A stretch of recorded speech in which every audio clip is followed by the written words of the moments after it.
Es para mí uno de los mayores honores que he tenido como director de esta escuela el darle la bienvenida a la Escuela de Arquitectura, a la ETSAM, a la Escuela de Arquitectura de la Universidad Politécnica, a uno de los arquitectos que más admiro, a Renzo Piano.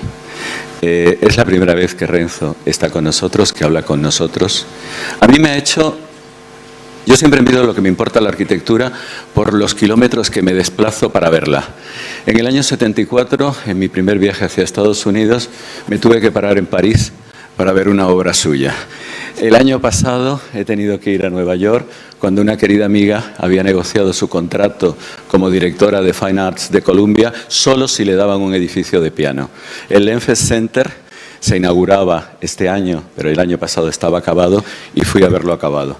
A continuación terminé en Santander para poder ver el Centro Botín y a continuación me fui a Atenas para ver la Fundación Stavros Niarchos. 3 obras, 3 escalas, 3 maneras de entender. Por el camino tuve que dar una conferencia sobre museos en la Real Academia de Bellas Artes de San Fernando y era casi imposible hablar de otro arquitecto que no fuera Renzo Piano. Bienvenido a esta escuela, muchas gracias por estar los dos con nosotros, muchas gracias Luis. Esta es una deuda más que la escuela tiene contigo por habernoslo traído. Tiene la palabra Luis Fernández Galeano para que haga la introducción.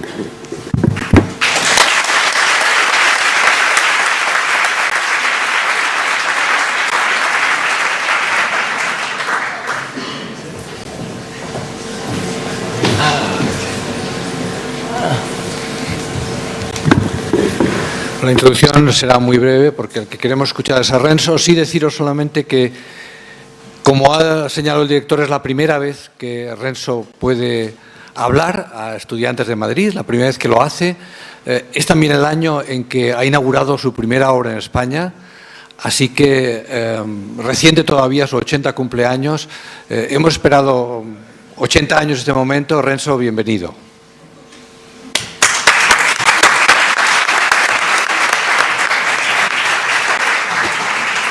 Solamente explicar la organización. Lo primero que voy a pedir es a los que están de pie. Aquí hay una serie de butacas vacías que en este momento ya pueden ocupar, así que los que estáis mal acomodados podéis pasar a las primeras filas. Y en segundo lugar decir que brevísimamente vamos a introducirlo con una pequeña conversación. Después Renzo hablará desde el podio para mostrar unas imágenes y unos vídeos y finalmente acabaremos de nuevo hablando aquí.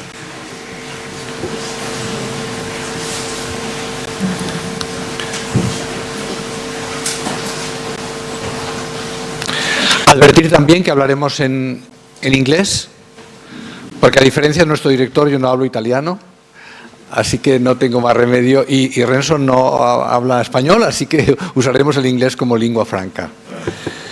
Renzo, as I said, welcome. It's a great honor and a privilege to have you here in Madrid for the first time. It's also the year in which you have opened your first Spanish work, the Centro Botín. And the Centro Botín has been the excuse for a movie which has been directed by Carlos Saura, which will be soon be shown, and which is you are going to see for the first time this evening. Shall I get you a? Let me get 2 microphones. So you are going to see the film by Carlos Saura this afternoon. Yes. And this is only the first that is going to be shot on you, because Joel Cohen is also preparing a movie, you know, Joel Cohen of the famous Cohen brothers, on your personal venture, which is called Atlantis. Can you say something about this? I don't know. First, I excuse myself for speaking English because, you know, it's a bit funny. You know, I will much prefer to speak Spanish or Italian because everybody understands Italian, you know. When you speak Spanish, I understand what you say. But no, I think it will be better to speak English, unfortunately. But, you know, one of the reasons why I feel close to Madrid is also because we are very close countries, Italy and Spain, we are Latin country. We are a country that share many value. Solarity, the sense of beauty, the sense of joy, so many things. Anyway, so I have so many good reasons to be here. Also, my son, our son, is now in Madrid. He's a young guy. He's 18 years old, like maybe some of you. So it's also a good reason to come to Madrid. So I will come more often. Anyway, no, I mean, talking about movie is a bit different from talking about architecture because movie are movie and architecture is architecture. The only thing about architecture is that when you visit, you understand architecture, only when you visit. And movies sometimes may help to understand the sequence of space. And also, it's very funny, I don't want to talk too much about movie, but, you know, making movie and making architecture are similar in some way. For both activity, you need an army, a lot of people. It's a teamwork. It's teamwork. You need 100 people, and you are moving a lot of money, unfortunately. So you are in trouble. So you have to keep direction without losing control. So it's also another thing as well. You know, when you talk to movie maker, you understand that they know what they do, but the only moment when they understand what happened is when they put together everything. And this is exactly what happened in architecture. That's something you have to learn. We are young people. Architecture, you can control everything. But the only moment of truth is when it's finished. It's finished, and then you watch what you've done and say, my God, what I've done. And then you cross your finger and you see, and then you wait for the moment when people come. And this is the magic moment. But that's the moment of truth. And unfortunately, if you are wrong forever. There's nothing you can do. So this is just to say that architecture is a civic duty and is a very dangerous job. Dangerous for us, for you, but mainly dangerous for the community. Because if we do something wrong, it's wrong forever. So anyway, I don't want to do too much of that, but also because architecture, at the end, is an enjoyable profession. You decided for the most beautiful work in the world. I mean, making architecture is a fantastic thing. It's a pleasure in artistic terms. It's a pleasure of making things. That is, of course, very important. Putting things together is magic, but anyway, and it's also making building is a nice gesture of peace. You understand that? It's a nice gesture of peace. And this is a very important moment to celebrate this. Making good building that stand and they make a good job, like this one, where you have people coming, staying together, learning the art of community, staying together, sharing value. It's a great job. So you have decided for a great job, but probably it's the most difficult one. Anyway, so. In any case, Renzo has been generous enough to cover his whole career from his beginnings, his father, till today. The latest building open, which happens to be in Santander, Spain. So I think he is going to take the platform. Oh. Yeah. And we are going to dim the lights to put them so that we can...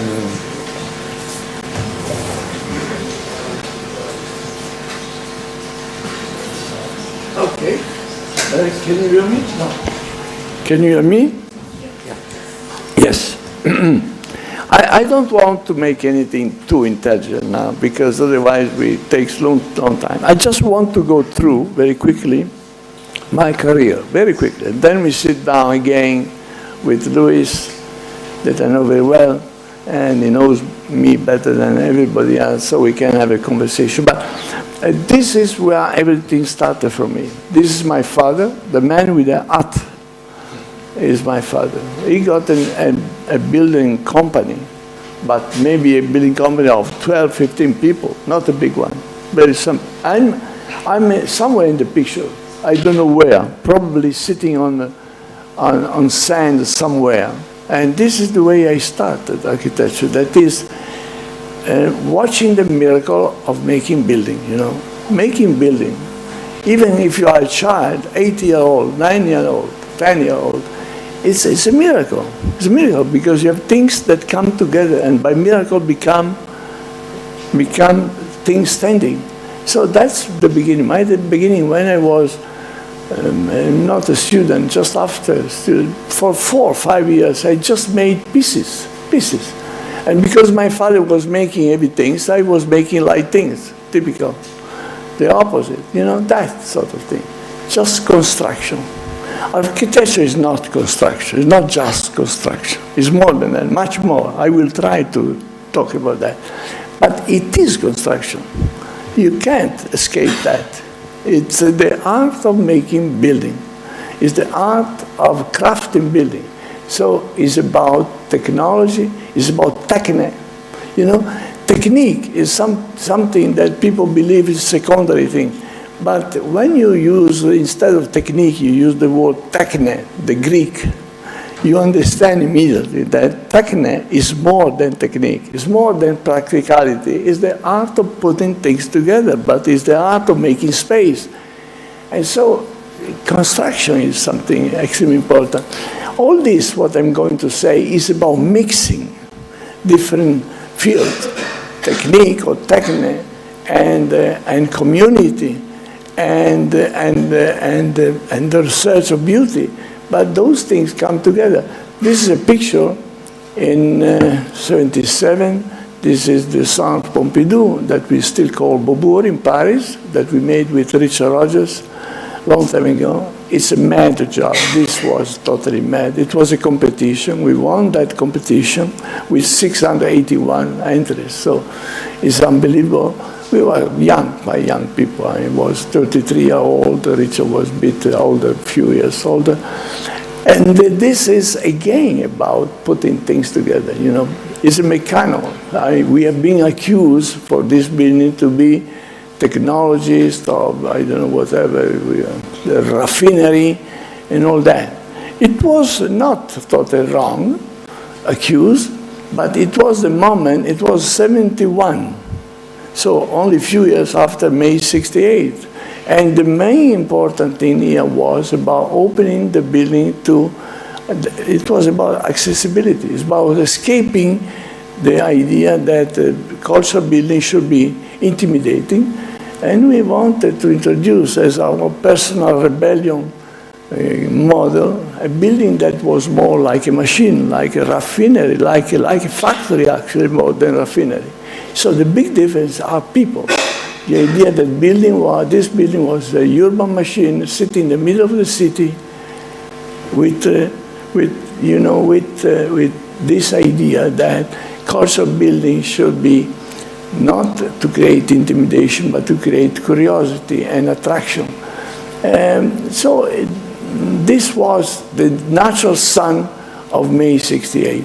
I'm talking about that because here in this building, the first time in my career, the art of making building, putting pieces together, and the art of communication and openness and community, create place for people to stay together, to join, including the piazza. The piazza was a miracle in this job because there was no space. So we created a piazza by making the building like a flying ship falling in the middle of Paris. Of course, everybody understands that was a totally mad project, but it was right.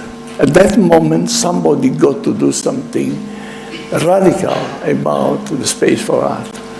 But meeting people and working with people has been my passion from the beginning, from the first occupation of the university in the 62, 63, when I was a student in Milan. And this is a job that we made after Beaubourg.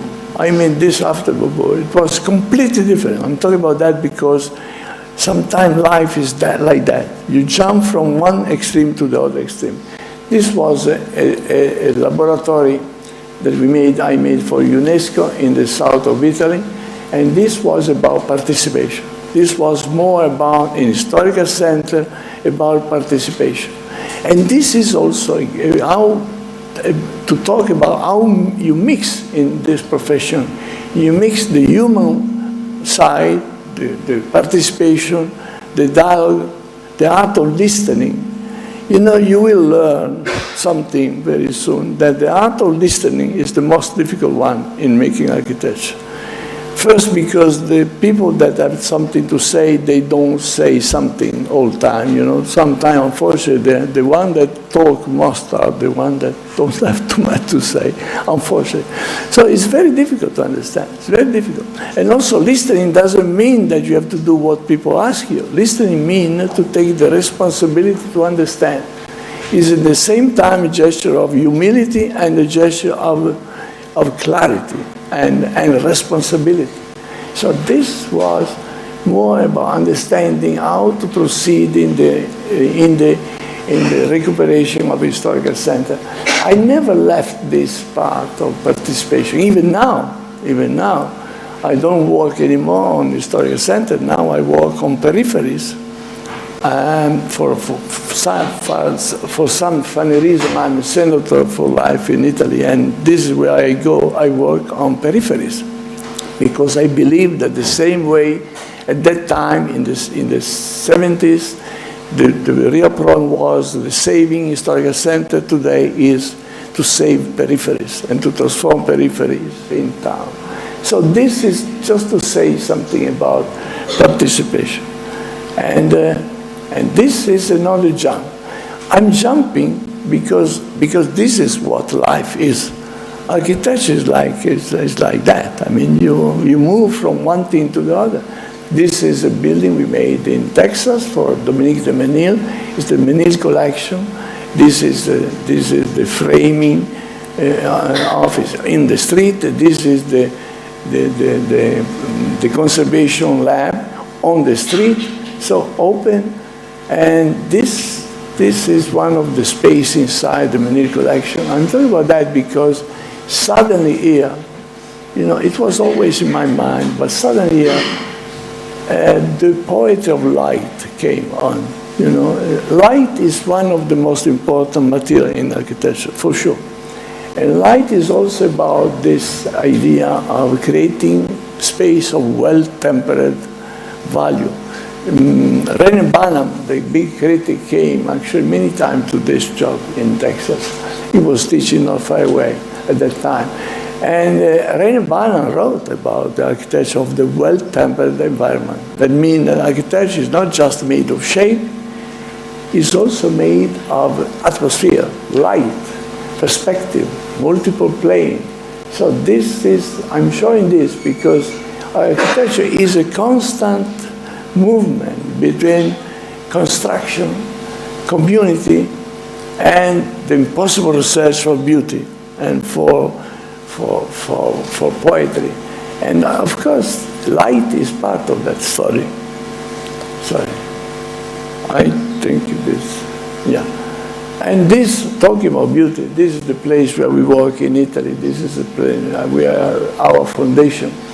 And I think a student from this school also comes there. There's that building there, stepping down. And, oh my God, I've done something funny. Okay, yeah, this is inside the building. Talking about atmosphere is also the reason why I'm showing this. It's a building that is like a greenhouse in the space.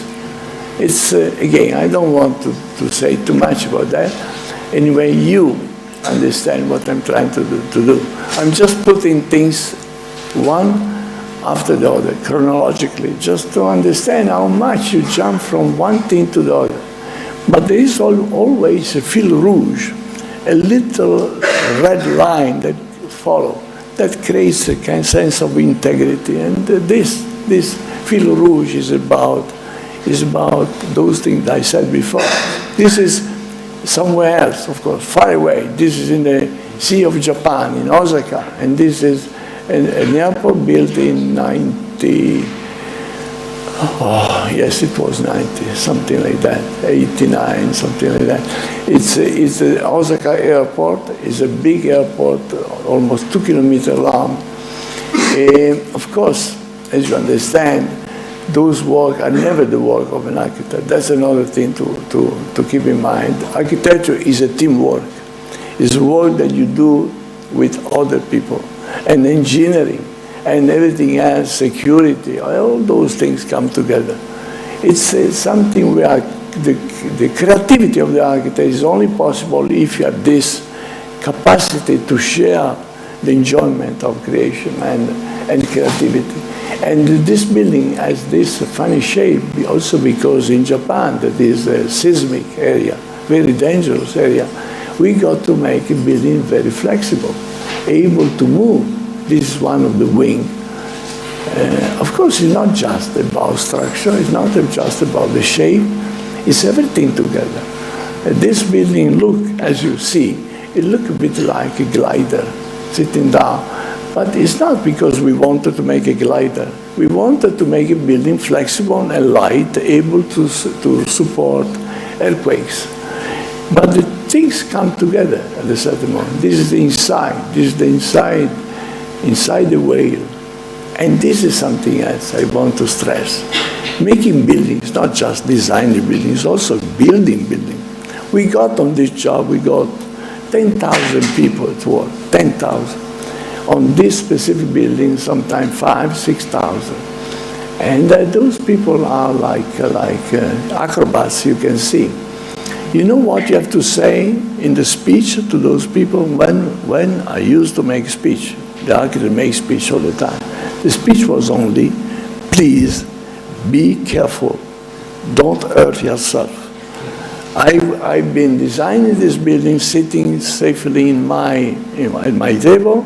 Now is your job, and you fly. So please be careful. And that's very important, because this is what architecture is about. It's about an army of people. And in that army, you have people like that. And this is why it's an incredible art. It's a special art, because it is art, of course.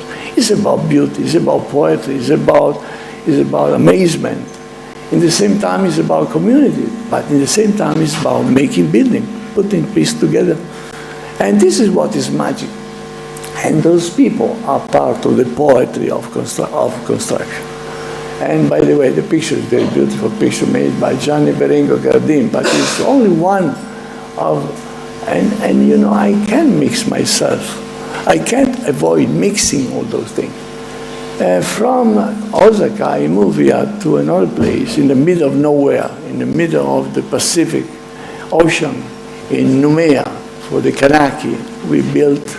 I built in the 90s as well, I guess the end of the 90s, this center that is for the Kanaki, for the Maori, for the Aborigines. You know, those culture. The Aborigine, the Kanaki, and the Maori are the ethnic group of Pacific. And those buildings are there for different activities. The art of Kanaki is mainly performing, dance, gesture, song. And those buildings are actually capturing the alices, the winds, the breeze. And the breeze pushed this way, practically 9 months a year. And so the building breathed. And those buildings are a bit kind of at the edge between architecture and anthropology, of course, but they are also exploring something that is very, very important for me today, and for everybody, for you as well, is about the fragility of the earth. And the fact that buildings should breathe, buildings should be sensitive to the natural environment. The buildings are made of wood. It's quite big, actually. This is a good friend of mine. And this is one of, I said before, is somewhere between anthropology and architecture. But this, I'm talking about that also because architecture is constantly moving between discipline.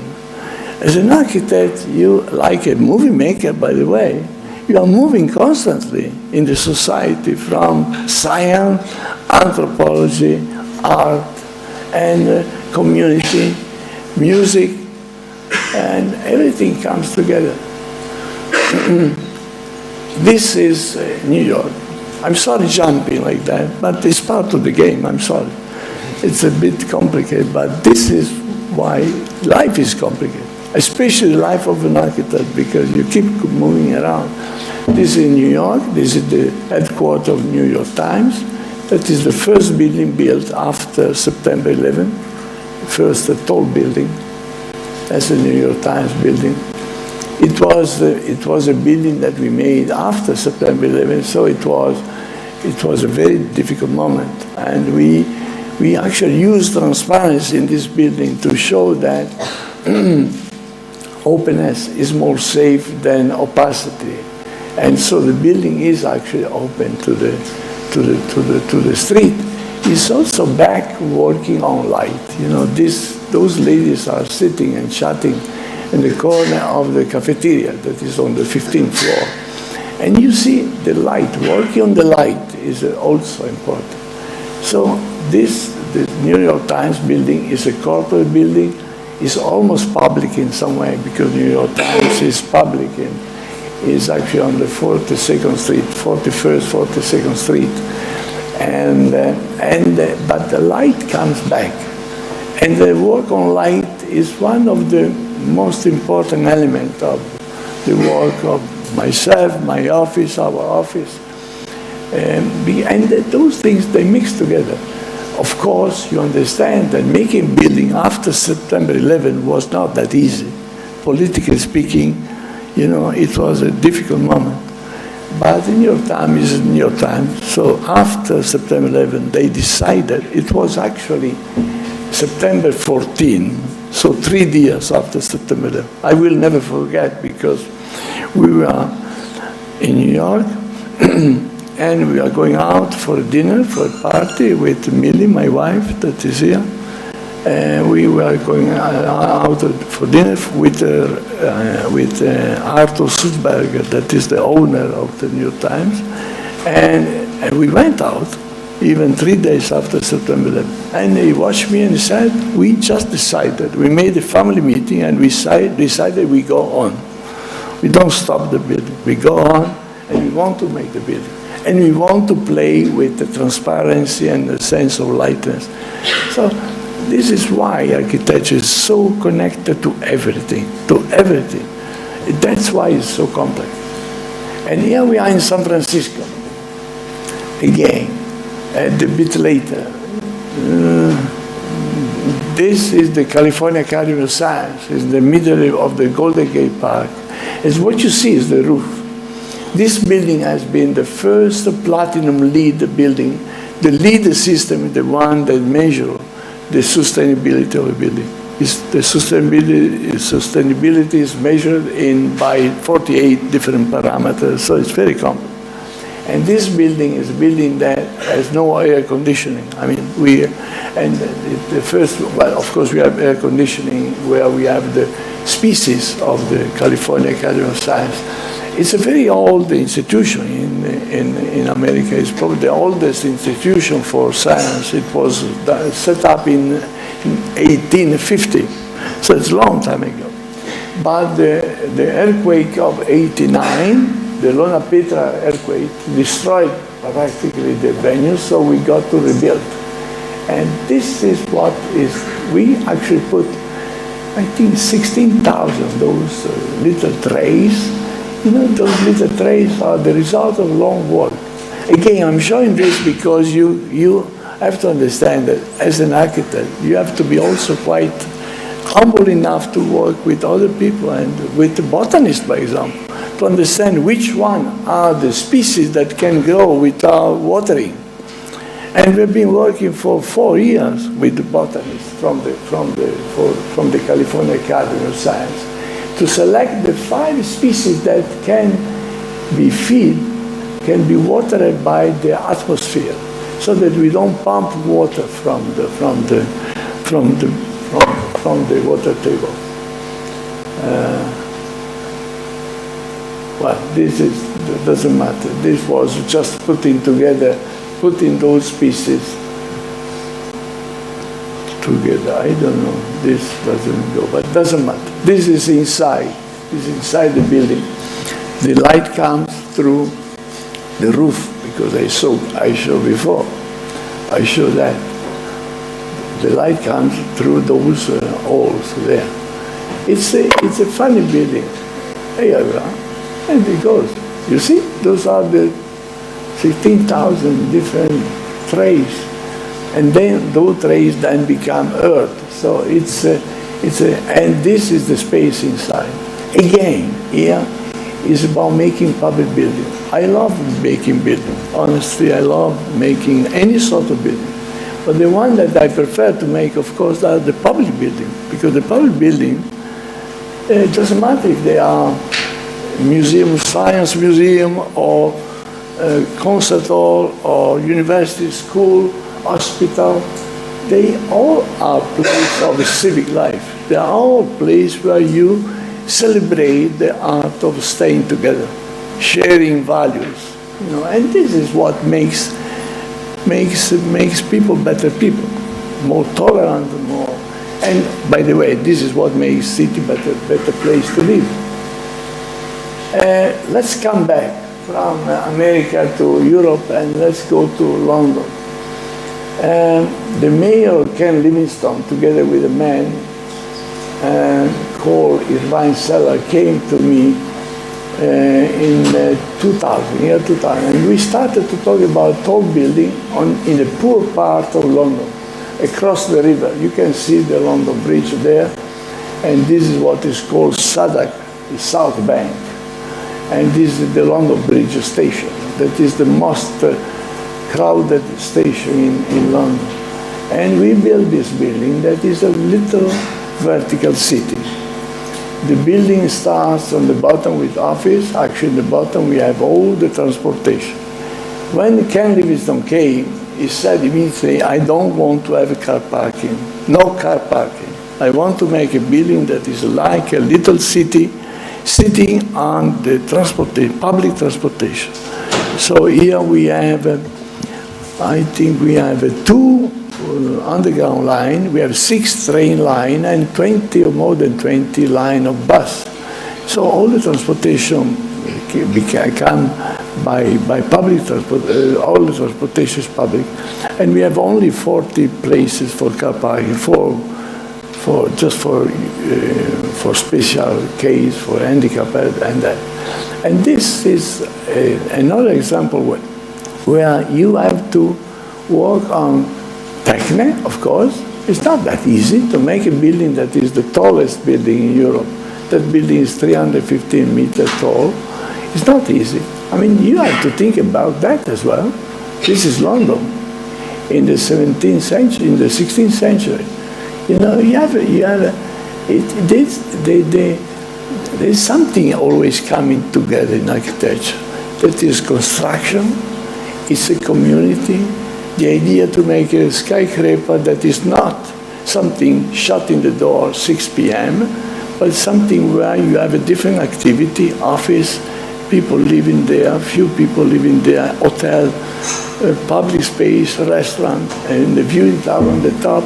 So this is also part of the imagination that you have to bring, but also you have to bring the image of the city.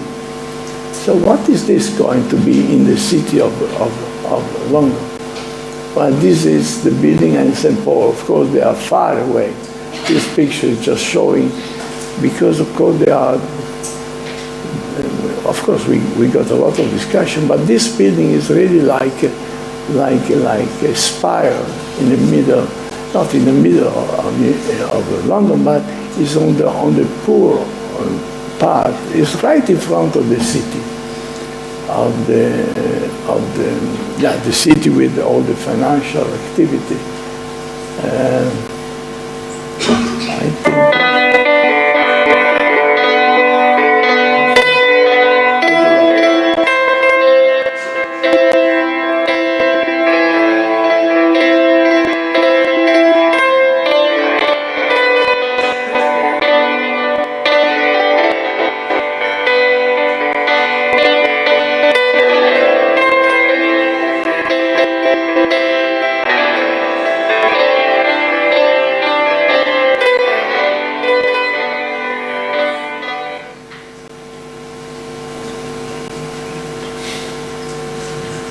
You see? Not bad, huh? Those are acrobats. Those are acrobats. Why I'm showing this? It's very simple, because architecture is also this. It's adventure. It's adventure in many, many senses. Of course, it's an adventure for spirit, because it's about exploring, it's about understanding. It's adventure in the art of listening, understanding society, need, desires. Architecture doesn't only answer to need, also answer to desires, dreams. So adventure in that sense. But it's also adventure in that sense, that you have to fly 300 meters above ground to put this together. So this is fantastic. That's the reason why it's adventure. And I think that this is a polytechnic school. That is great. I like that. But of course, that doesn't mean that architecture is just construction. It is construction, but it's also those people that must work in a safe way. By the way, we didn't get one single accident on this building. And we got 1,500 people at work, including 60 of those climbers. Those are acrobats, 60 of them. And we got no accident. It's important. All those things come together.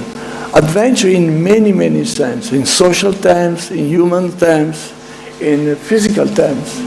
And by the way, you understand that architecture is also making building that you have hurricanes, you have earthquakes. On the construction of the Kansai airport, we got, out of 38 months of construction site, we got 36 earthquakes. 36 earthquakes, one every month, basically. That means that you have to think about those things. And, you know, on the construction of the Kanaki building in the middle of the Pacific, out of the 24 months site, we got probably 6 or 7 hurricanes with the wind above 200 kilometers by hour. You know, this is what everything comes together. Adventure in every sense. Let's come back to Paris. Well, this is a little tiny building that will be made for Pathé. Pathé is the oldest company making movie in the world, actually. It's more than 110 years old. And this is sitting, is also almost like a little animal, sitting in the center. Let me see if I can show you. This is a little video. It doesn't go, but anyway, it doesn't matter. This video showing how pieces to come together. But this is from inside. It's funny, but you know, the reason why I'm showing this is because I love making small building, honestly. I like to jump from big scale to small scale, even smaller than this. This is a very small building. And you know, when you make a building, it's always about how detail come together to create emotion. That's the red line. That's the fil rouge. You have to work on. This is wood. This is a surface. This is a structure made of wood. But the space up there. Well, I leave it to you. I mean, I don't like to say too much. It's just about how you put this together. And they, by miracle, sometimes they come together and they create emotion. And this is in New York, more recent, a few years ago, finished, the new Whitney. The Whitney Museum of American Art was made by Marcel Breuer in the 60s in Uptown on Madison Avenue and 75th.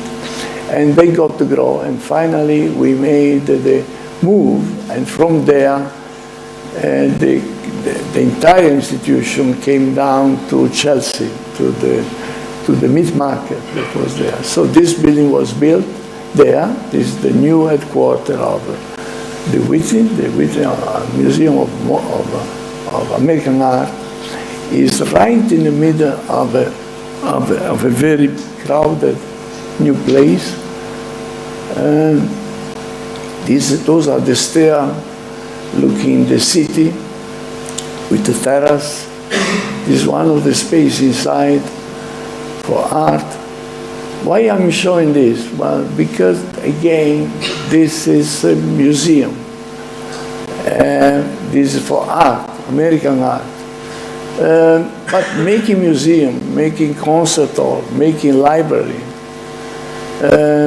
it's always about creating place where people meet and they stay together. It's a place of civic life. I cannot show everything. That's the reason why I made this selection, because I can't show everything. But I think that I have to finish this little journey showing what we have done in Santander. This is my first building in Spain. It was a nice adventure. I love that place. I love Santander. Santander is this little city in Cantabria, in the north of Spain, has a double life. On one side, the city is looking at the open sea, so it's rough and windy. The south side is like a lagoon, it's more calm. And this is a typical project where you move from the harbor, actually you transform the harbor in something else. And this is done for the Fondation Botín. I've been working mainly with Emilio Botín, and the landscaping has been done by Fernando Caruncio, that is a good friend, a great landscape architect. And this is the view from above. It's a cultural building. It's a building, culture can be seen in a two different way, with the big C and the small c. The reason why when we made a long time ago the Centre Pompidou was made that way, because at that time a rebel, as you have to be when you are 30 years old, you understand that culture is not something for few people. Culture is open. The culture with a small c is for everybody coming together. It's for mixing experience, for enjoying, actually for welcoming people that are not in love with culture. So that was the beginning. I mean, this building is a much smaller scale, but it's about the same thing. It's about by creating place for people, a place for people right in that position that is suspended on the water. And the suspension on the water is something that has some magic. Again, it's about mixing the art of construction, the idea to create place for community, and also to grapple something that is almost impossible to grapple, that is beauty, poetry. I mean, that's something that you cannot talk about, but it's something that as an architect you look for all the time. There's nothing you can do about it. Beauty is something that you try, is untouchable. Beauty, when you try to reach beauty, you realize your arms are too short. It's like the bird of paradise beauty, impossible. But beauty is very much in the atmosphere of places. It's about the sense of connection with the nature and all that. So beauty is, I'm sorry about that. This has nothing to do with the conference, but this is just because I love sea. I love sailing. And for me, beauty is also a bit about that. The sense of lightness, the sense of levitation that you have when you are on the sailing boat. And of course, there is no connection, no straight connection between this picture and everything I showed you before. But we can explore this with Luis in a moment. But if there is no straight connection, there is a kind of a spiritual connection, for sure. I mean, because this is my real nature. So I wanted to, and also this tell another thing, that I'm Italian, and there's very little I can do about that. We are people ourselves, we are Latin people, we have those roots. We have been fed by an incredible sea that is called Mediterranean Sea, that is an incredible soup of culture. You know, we are connected by this world. We are part of Europe, of course, but we are a special part of Europe. So this picture is just for the pleasure to introduce the funny, mysterious connection that exists in life between what you are and what you do. So I want to stop there because I'm sure that talking with Luis, we can develop some more insight on those things. So thank you for your attention. Thank you.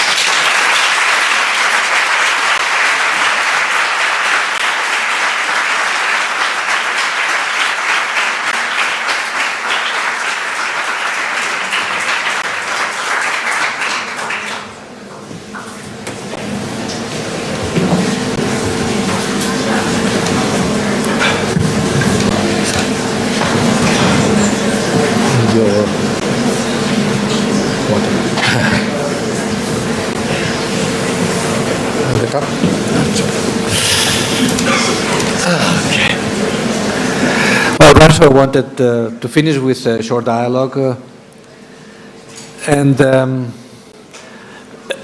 Let me first say something which I forgot before, which is, yes, this is the first time you come to the school, but this is not your first connection with the school, because we have had already 3 students with scholarships working with you in Genoa and Paris. Now we are sending a 4th.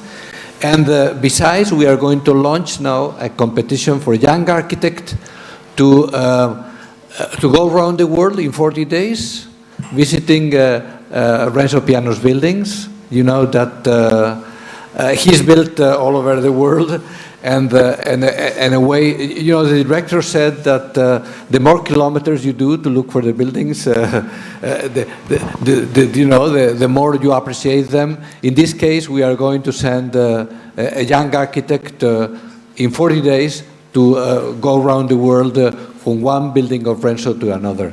So you have built in 5 continents, Renzo. This is something quite unheard of in architecture. You know, some architects have a more geographical dimension, but you still feel rooted in the Mediterranean, but you have built in the Pacific, you know, in America, in Asia, and soon in Africa. So, and of course, many in Europe. Yeah, we are building in Africa. We are building an hospital in Uganda for a non-profit organization called Emergency. It's a pediatric hospital. Well, about the tour of the world in 40 days, the good news is that, yes, we will have a young person coming from Madrid there. The bad news is that must be done on the balloon. That moves around. It's okay. I like that. It's a good idea. It's a Millie idea. My wife's idea. No, on this work, the idea that you work on the 5 continents, I don't know. I don't know why. I mean, this just happened. You start from working in the courtyard of your house for your parents, making little things, and then this is what happened. This is the world today. I mean, tomorrow, the day after tomorrow, you have to fly to New York. We have a job there, we have a project there. Then I will probably fly, I don't know where, to Los Angeles, and then back to Paris. It's after a while you take the habit and you don't notice anymore. You know, you keep going. You have luggage that you know how to do.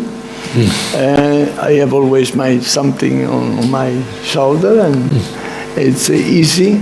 No, I know. You know where is the secret? The secret is the teamwork. I have a fantastic office that you know. The office is called Renzo Piano Building Workshop. Why building workshop? Because when I went to see my father, I was a young student before going to architecture, and my father was a builder, a small builder. A small builder is a small god, of course. I saw him and I told him I want to become architect. He watched me and said, why ever just architect? You know, you can be a builder. Why you want to be an architect? And for him, being architect was part of the story. So Renzo Piano building workshop is this idea, this romantic idea that, but in reality, the office that we have today, it's an office with participation. I have 10 partners, I have 25 associates. We are 160, 170 people together. We have 3 offices. So, all this is also not because I'm myself, but because it's a group of people. And among my partners, there are people working together with me for 40 years, for 35, 40 years. So you don't even have to talk to each other. We just show numbers and we talk by hands. It's a very, so this is part of the story. Renzo, we have left this image of you sailing on the, you have designed ships also, you have designed, yes, but my question is, of course, everybody that sees this, there is a connection between, the lightness of these sailing ships and your own architecture. So is there a connection? Is it an inspiration for the lightness of your buildings? Who knows? I don't know. I mean, talking about roots is very dangerous because you can spend your life talking and thinking about roots. And you can build castles of rhetoric about roots. So you don't have to, especially when you are young, please don't think too much about roots. Just go on, go ahead, look ahead. But when you start to be 50, 60, 70, well, you understand that the roots are very important and they are there. You don't know about, you don't think about.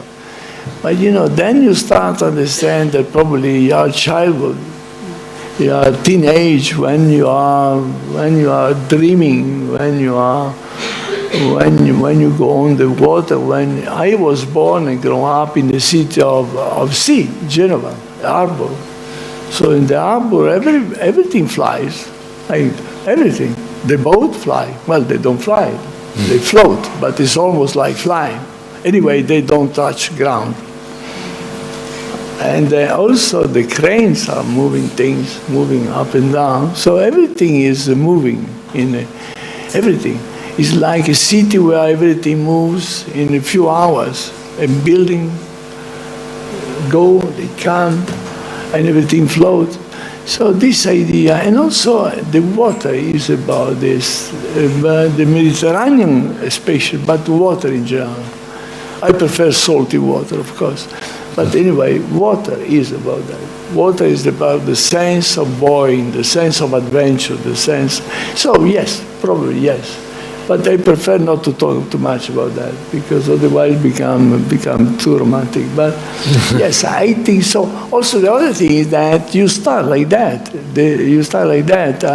My father and my brother, because I got an elder brother by 10 years older, and he was the one taking the job from my father. For they were making building. Normal building made of concrete and etc. So you grow up with the idea that you do the opposite. That is a very stupid idea, of course, but why not? Then you grow up with this little rebellion. So everything, but then you grow up, and then you understand when you start to mix this with people, you understand that lightness is a very close friend of transparency. And transparency is very much about accessibility, visibility, understanding. I mean, in this school, well, you move around and you go by the library and you look through the library. You understand what I'm talking about? This sense of transparency, of continuity, those multiple planes. Well, you are in this place and you feel like being part of that. Thanks God there's some glass, so it's not too noisy, but you create that sense of lightness and transparency. and accessibility and participation are very close friends. You know, so there's a moment when lightness is not just a question of aesthetic. It's also about ethics. And also lightness apply also to many other things, like behaving or intelligence. There's a kind of intelligence that is called light intelligence, and another one that is called heavy intelligence. And you know how many disasters can do the heavy intelligence? You know, and the light intelligence is about approaching things and trying to understand what that means. Light intelligence is open to dialogue, to listen. The heavy intelligence is not. So, you know, lightness is something that you can apply to many, many, many different things. No, I think you have always emphasized that although you are a builder and that you put buildings piece by piece, but they are buildings for people. And in the end, you know, your work is only justified if it gives pleasure and sense of community.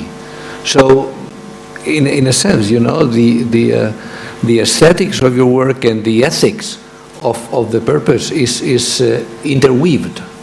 Yeah, I think so. I think this is and it doesn't really matter the way you come to this complexity. I came to this kind of complexity from a family of builders. I felt I was a builder, a different kind of builder, that's all. End of transmission.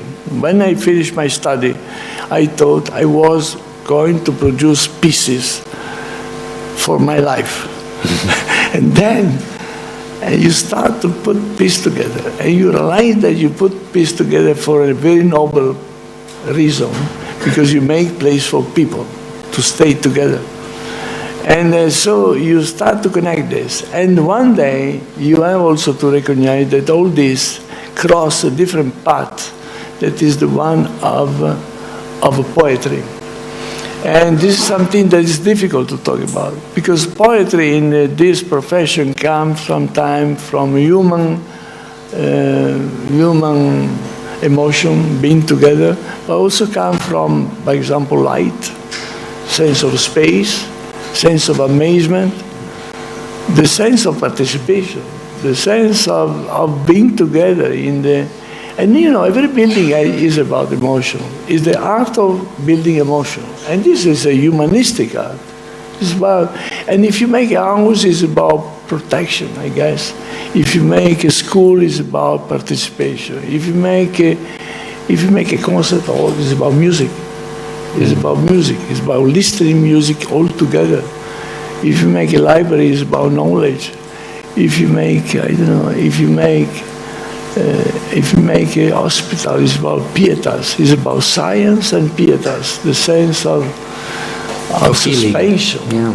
You know, it's always about that. So you put together things like that, and step by step, you start from being simple person, and you end by being quite complex person, because it's inevitable. But by the way, this is inevitable in many, many other jobs. It's not just for architecture. If you are a writer, also you have to be that way.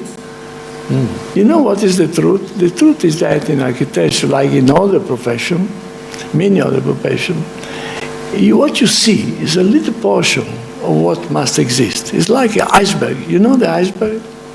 You only see that piece up there, but underneath that you have that much of mass that is invisible. Otherwise, that little piece doesn't come out. So you need the invisible part. And that's why our profession is also a bit silent sometimes. You need to shut up. You need to shut up and to think about things, because otherwise it becomes just about the visible part. But if you only think about the visible part, it disappears, it goes away. So, you know, sometimes this is something to keep in mind. We have to build a lot that is not visible. And again, it's not special to architecture. It's also true for a writer. Tell me, how can a writer to make a good book without having that mass of emotion, information, knowledge underneath? How can a good movie maker make a good movie without real soul, without real emotion, without real humanity. Well, you watch a good movie, doesn't matter which one, and you will immediately understand that beyond that movie, there's a massive amount of things. And this is also for everything. It's also true for scientists, you know. I've been the great adventure to work with great scientists. Recently at the Columbia University in New York, we have built the neuroscience center for brain research. And when you work with scientists, the great scientists, you understand that they behave the same way. They do this little thing, but to do that little thing, they have that mass of information. And you know, it's always the same thing. The proportion between what you see and what you are is immensely in favor of what you are. If you are not something, what you do, it's academy. Yeah. So you have become wiser with age, and you have amassed this sink part of the iceberg. Have your clients helped you? Because you have had amazing clients with which you have established, not only empathy, but true friendships. Well, but this is pure luck, I guess. Pure luck. I mean, you must be lucky to make a competition when you are 33, and Richard was 36, 37, and you win a competition. Then for the Centre Pompidou, that we still call Beaubourg, because Beaubourg was the Plateau Beaubourg in Paris. I mean, that's pure luck. I don't understand how you can win a competition like that. 681, pure luck, I guess. But also because it was totally mad, what he suggested. It was just a kind of radical, protest. It's about protest. So that was luck. And then, of course, yes, things start to happen. By example, you have Dominique de Menil, was a great client, and she talked to Pontus Sultan. Pontus Sultan was the director of the museum at Beaubourg. And Dominique de Menil came one day, and she said, look, Monsieur Piano, I want to make a museum, but I have to tell you one thing. I don't like Beaubourg.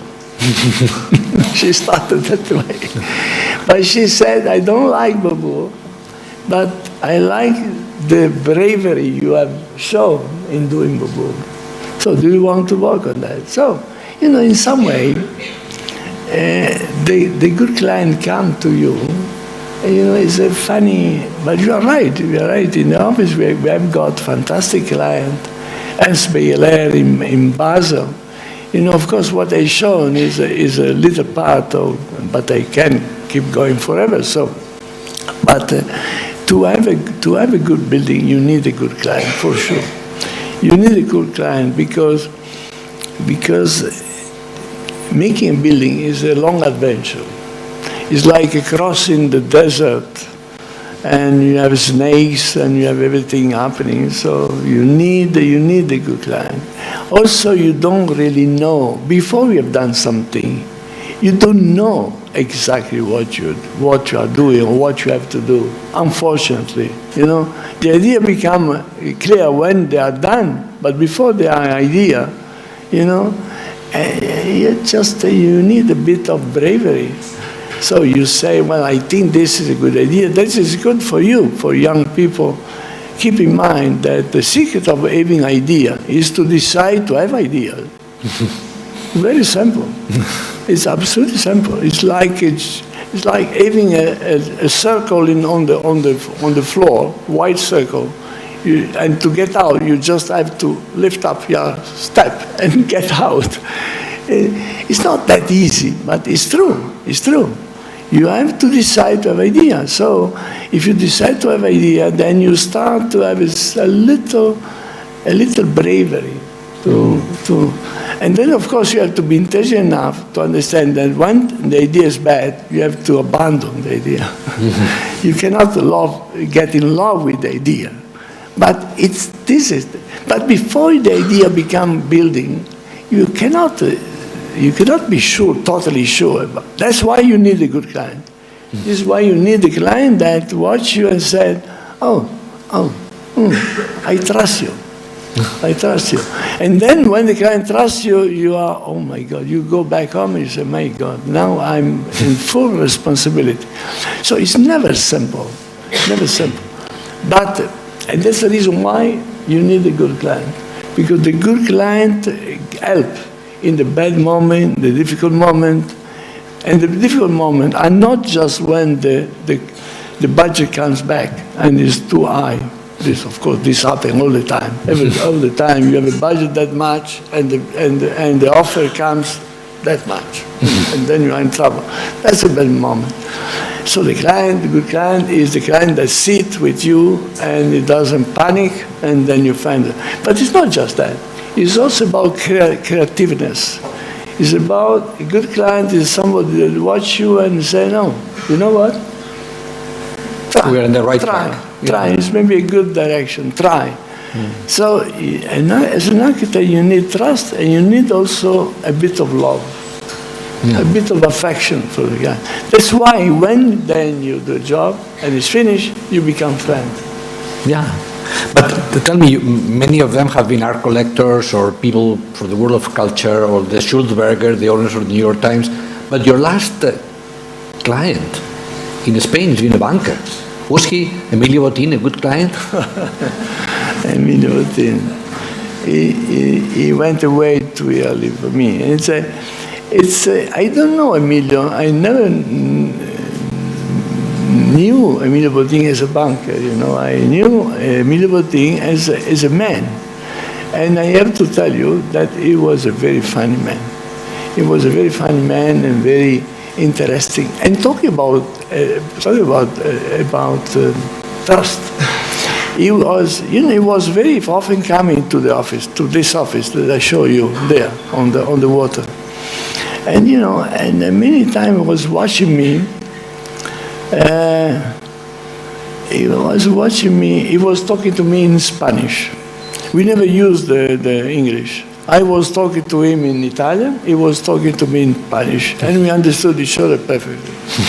And what we didn't understand doesn't matter. Doesn't matter. We invented what was missing. So he's a very curious person, very, very interesting, and very concerned about everything. And talking about trust, yeah, I remember the first time I showed him the ceramic piece, he watched me, he told me something like, Renzo, are you serious? How you say this in Spanish? ¿Vas en serio? Sì, serio? Come no? Certo che sono serio, sì, questa è una bella idea, perché Santander piove. E quindi quando piove la ceramica dà questo effetto perlaceo e quindi c'è la luce che rimbalza sulla ceramica. I was watching me and saying, well, okay, good. So in the end, So this is, no, he has been a great client. And I think, and the other thing that I was touched by, that he was from Santander. So he was very, very, very proud about Santander. He didn't want to do something wrong. So he wanted to be able to transform the Jardin de Pereira in a smaller space, in a bigger space, and not to take away the view of the lagoon. So when you make a building on the water, and you have a park between the water and the city, well, what you do? You cannot go down because there is water, you are in the water. And you cannot go up because you take away the view. Then what you do? You fly. And I told him, why we don't fly? He watched me again and said, what?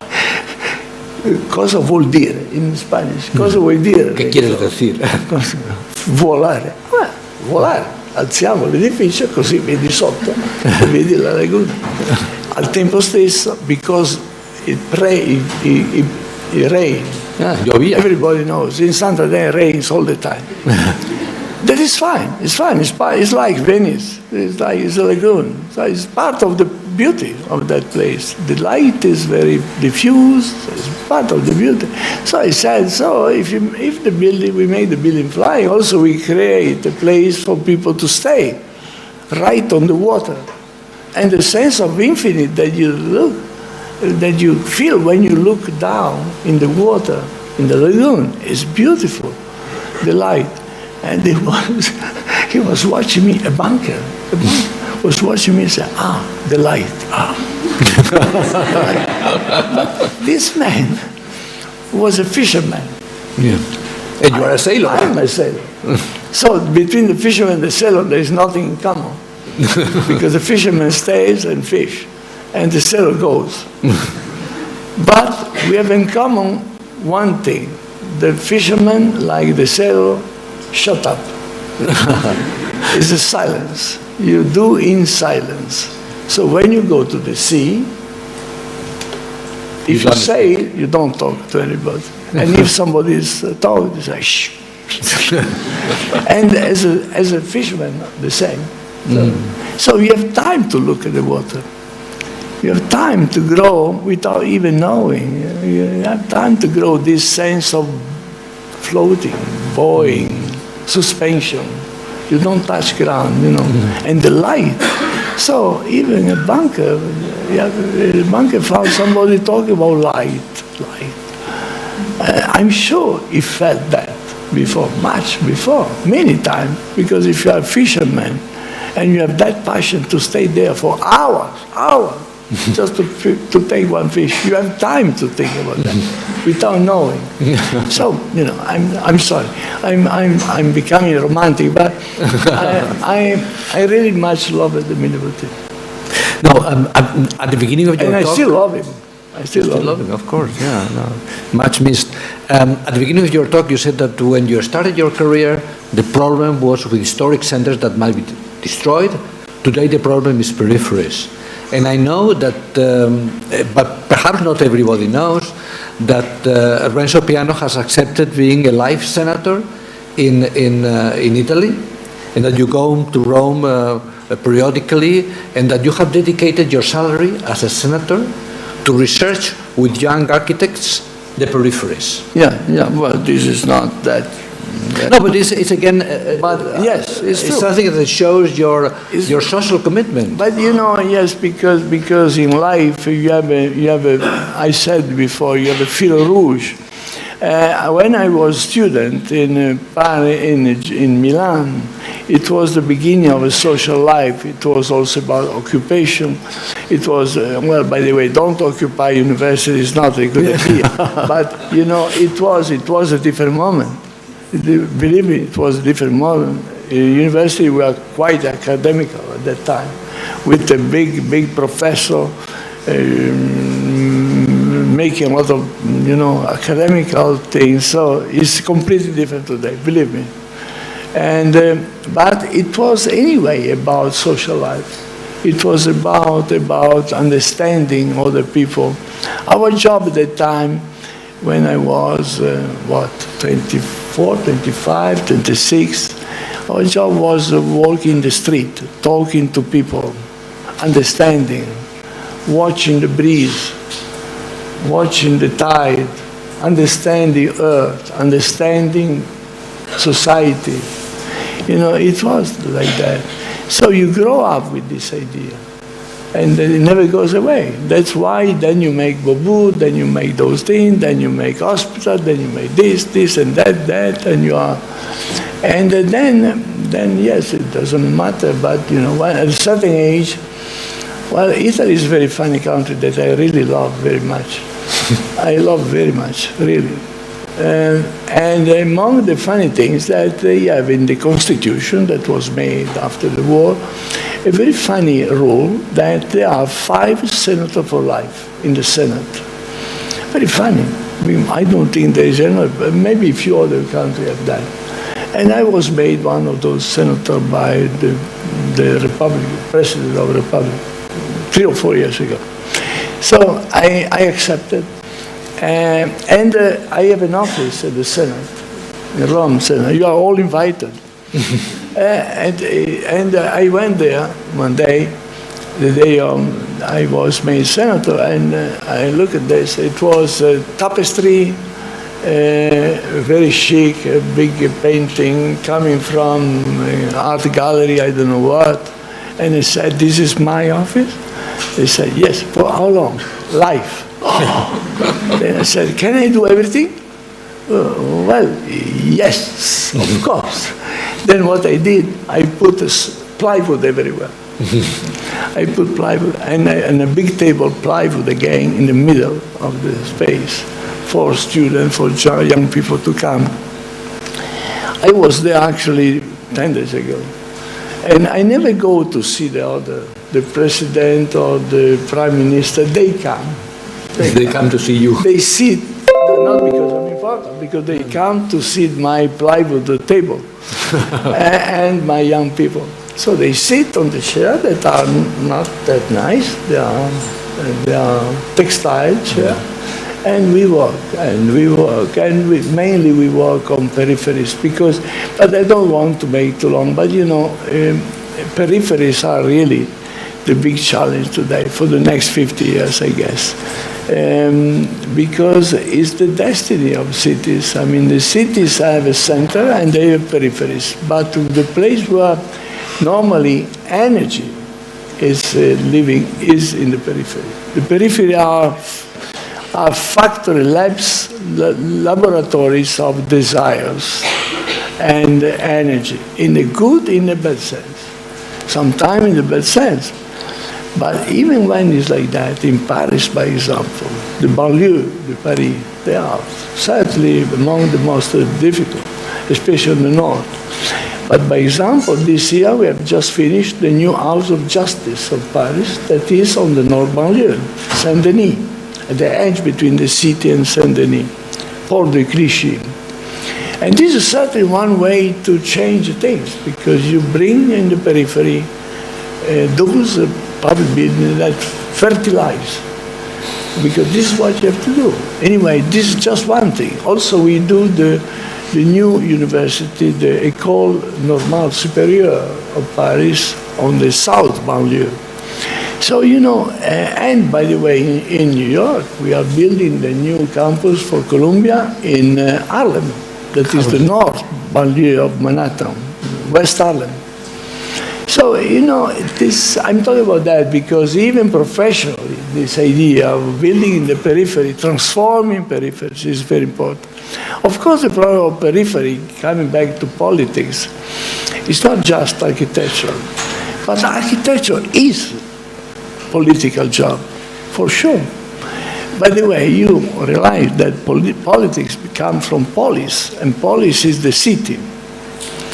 And there's a funny story that I want to tell, but you know probably that when the politicians were elected in Athens, in the old Athens, there was a promise, a speech. And the speech that was typically done by the new elected people in Athens was very short. "I promise you, Athenians, to give you Athens back nicer than you gave to me. Nicer than you gave to me." That's all. End of transmission. That was the speech. Polis, politics, polis. Of course, in Greek, nicer doesn't mean nicer. Kalos, kagatzos mean nicer and better. That is essential. In all the Mediterranean countries, I guess even in Spain, lindo is not just beautiful, it's also good. Good.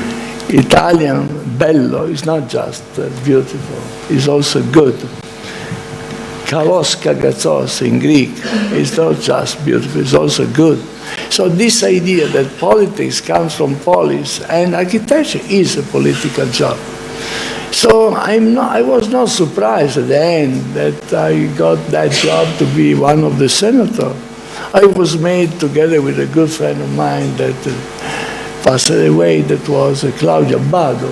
He was made And we have been working together many times with Claudio. Claudio Badu was a great music director, and other people. But anyway, I'm not surprised because at a certain age you try to bring those things in the political world. Of course, you don't change the world, impossible.